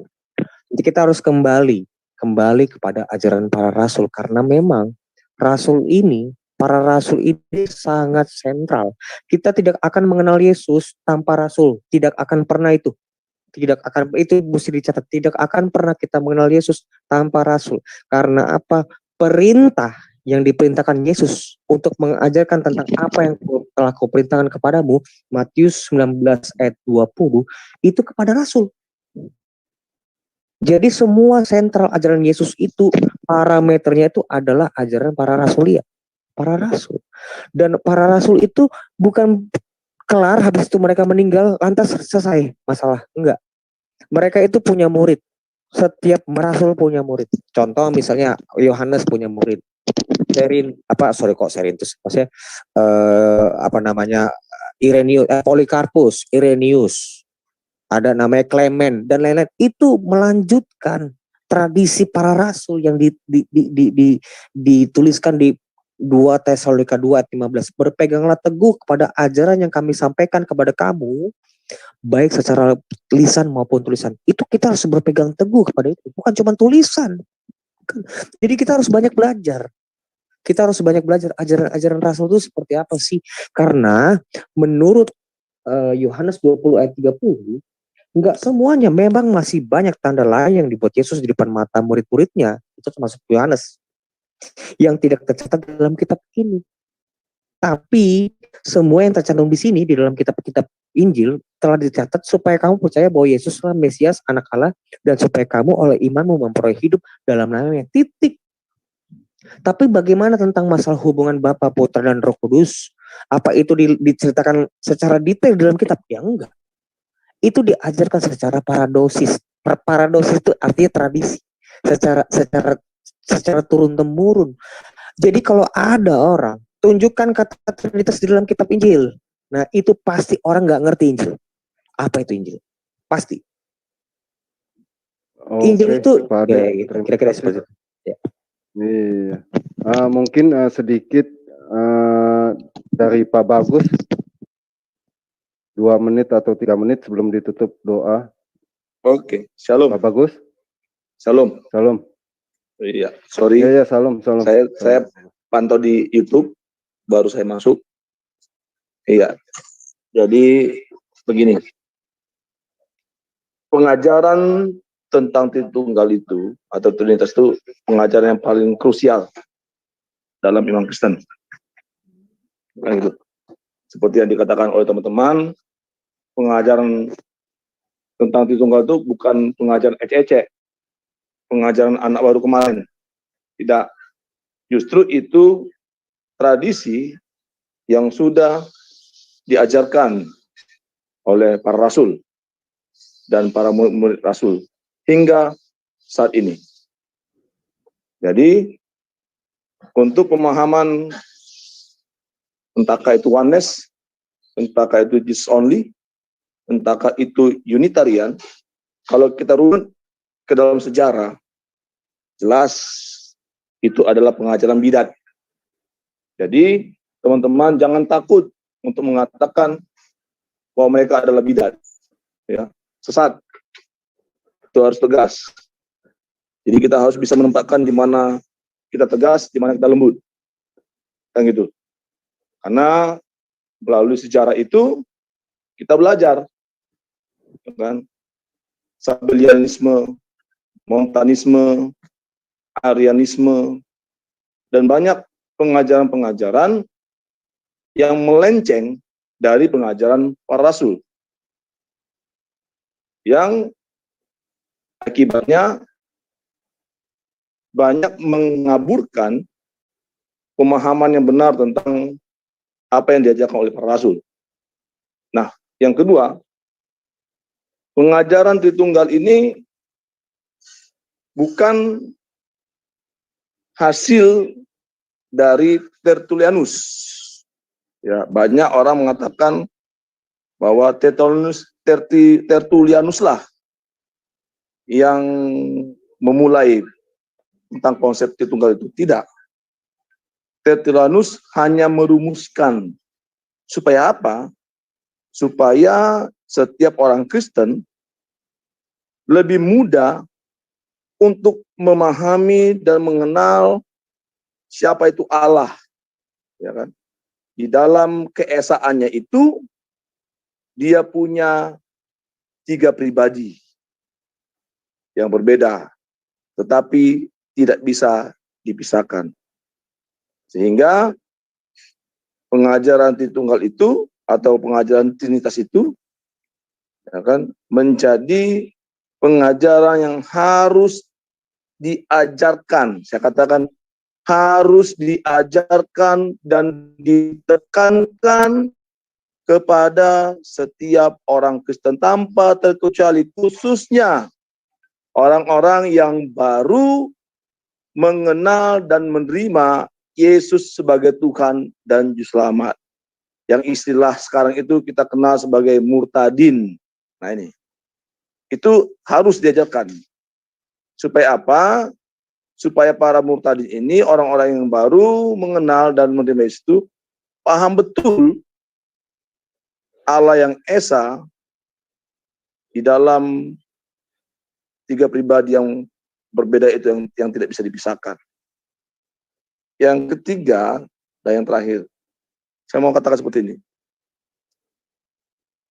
Tritunggal itu adalah, kalau mau saya katakan itu sesuatu yang membuat kita bisa mendalami siapa itu Allah.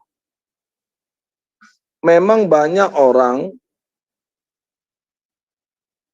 menyatakan atau membuat sebuah kesimpulan atau membuat sebuah analogi tentang Trinitas itu berbeda-beda.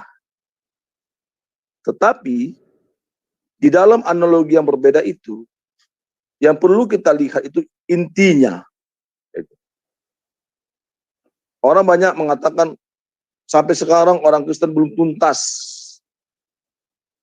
dalam memahami tentang Allah. Salah, saya katakan. Salah.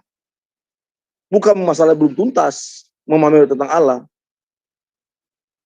Gitu. Nah, disinilah kita harus menyadari dengan keterbatasan kita memahami tentang Allah itu, kita diberikan sebuah tuntunan, saya katakan, tuntunan, arahan untuk kita lebih tahu secara detail apa itu Allah, bagaimana karyanya di dalam Allah Tritunggal itu.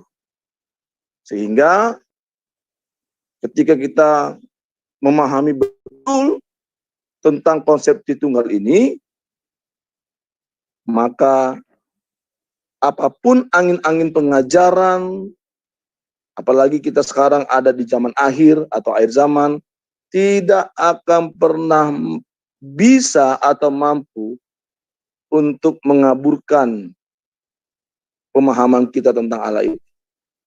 Nah, yang terakhir, saya mau katakan sebenarnya teman-teman. Saya sekali bicara seperti ini. Ketika kita berhadapan dengan orang-orang oneness, Jesus only, atau Unitarian, kita harus memandang mereka tuh dengan dua sisi. Yang pertama, sebagai manusia, sebagai orang yang memang harus kita kasihi.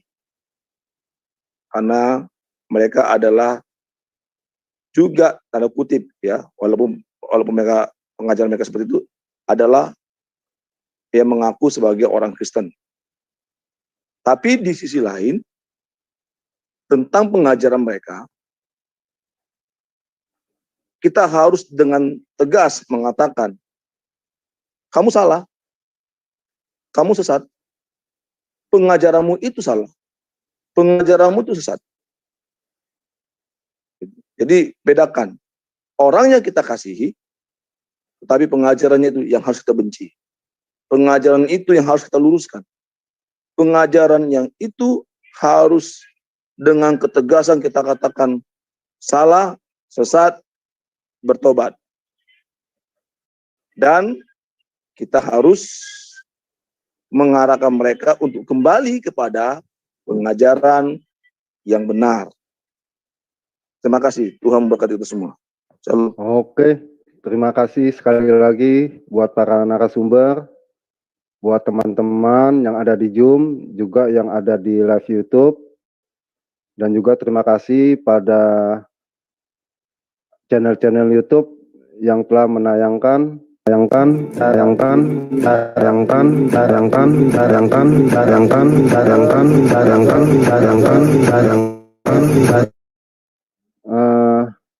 acara ini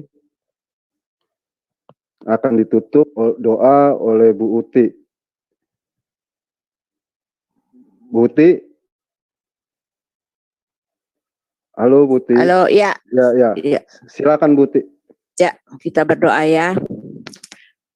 Bapak Surgawi, terima kasih Tuhan untuk penjabaran, untuk acara, untuk pembahasan, untuk diskusi, dan untuk semua yang telah kami lakukan malam ini Tuhan lewat channel ini. Kami mengucap syukur Tuhan karena Engkaulah yang memeliharanya, Engkau yang memberkatinya, sehingga acara ini berlangsung dari awal, dari pertengahan sampai akhirnya. Tuhan, terima kasih Tuhan, berilah kami akan hikmat yang lebih dalam lagi Tuhan, supaya kami lebih mengenal Engkau, mengenal Tuhan sesungguhnya. Tuhan berilah Tuhan keterangan, Tuhan berilah semua hal-hal yang memberikan kebenaran tentang Engkau Tuhan, supaya kami tidak salah mengajar, supaya kami tidak salah membimbing orang Tuhan. Dan tolonglah Tuhan, kami berdoa untuk orang-orang yang mengajarkan hal-hal yang tidak sesuai dengan jati diri-Mu Tuhan, yang tidak sesuai dengan Engkau Tuhan. Tuhan, kasihani mereka, berilah mereka mau membuka hati supaya mereka mau menerima kebenaran itu Tuhan dengan sungguh-sungguh, supaya nama Tuhan lebih dimuliakan dan supaya banyak lagi jiwa datang kepadamu.